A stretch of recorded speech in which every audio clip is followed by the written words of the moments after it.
কি হৈছিল নৰসিংহৰ হিৰণ্যকশিপুৰক মৰাৰ পিছত শিৱপুৰাণৰ মতে নৰসিংহই হিৰণ্যকশিপুৰক মৰাৰ পিছত নিজৰ খং কন্ট্ৰোল কৰিব পৰা নাছিল আৰু চিন্তা শক্তি হেৰুৱাই পেলাইছিল চকুৰ সন্মুখত যি বস্তুৱে দেখিছিল সকলোবোৰ ভাঙি চিঙি চুৰমাৰ কৰিবলৈ ধৰিছিল সকলোৱে জানো যে নৰসিংহ বিষ্ণুৰ অৱতাৰ আছিল তেওঁ ভাল উদ্দেশ্যৰ বাবে এই অৱতাৰ গ্ৰহণ কৰিছিল কিন্তু তেওঁৰ এই আনকন্ট্ৰোলেবল খংটোৱে সকলো ফালেদিয়ে বিপদজনক হৈ গৈছিল তেওঁ কোনো দেৱ-দেৱীয়ে ৰখাব পৰা নাছিল সেইবাবে সকলো দেৱ-দেৱতা মহাদেৱৰ ওচৰলৈ গৈছিল সহায় বিচাৰি কিন্তু মহাদেৱে জানিছিল যে এই বিষ্ণুৰ অৱতাৰ নৰসিংহক তেখেতে নিজে কেতিয়াও ডমিনেট কৰিব নোৱাৰিব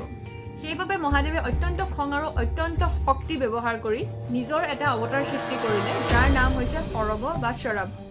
সৰব নৰসিংহৰ দৰে প্ৰায় একে আছিল কিন্তু তেখেতৰ 8খন ভৰি আছিল আৰু 4খন হাত আছিল এই পিকচাৰখন চাওক ইয়াতে যোনজন ওপৰত আছে তেখেত নৰসিংহ নহয় কিন্তু তেখেত সৰব হয় আৰু তলত যোনজন আছে তেখেতহে নৰসিংহ এই মূৰ্তিটো এইটোৱে বুজাইছে যে সৰবে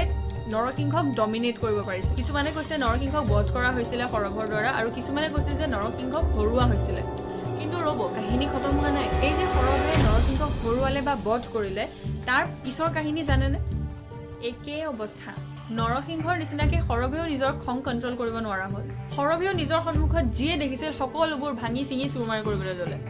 যেহেতু জানে সৰব হৈছে শিৱৰ অৱতাৰ আৰু শিৱৰ খং কেনেকুৱা হয় সকলোৱে জানে আকৌ দেৱ-দেৱতাসকলে সহায় বিচাৰি বিষ্ণুৰ ওচৰলৈ গ'ল এতিয়া বিষ্ণুৱে কি কৰিলে নিজৰ আৰু এটা অৱতাৰ সৃষ্টি কৰিলে যাৰ নাম হৈছে গণ্ডাবেৰুণ্ডা এটা বহুত ডাঙৰ দুটা মূৰ থকা চৰাই গণ্ডাবেৰুণ্ডাৰ প্ৰতিমূৰ্তি বহুত কম আছে ইণ্ডিয়াত কিন্তু তেওঁ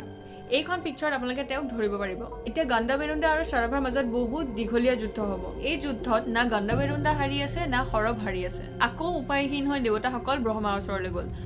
ব্ৰহ্মাৰ তাত উত্তৰ নাছিলে কাৰণ দুইটা অৱতাৰে বহুত বেছি শক্তিশালী আছিলে এতিয়া লিড ৰোল ল'ব উইমেন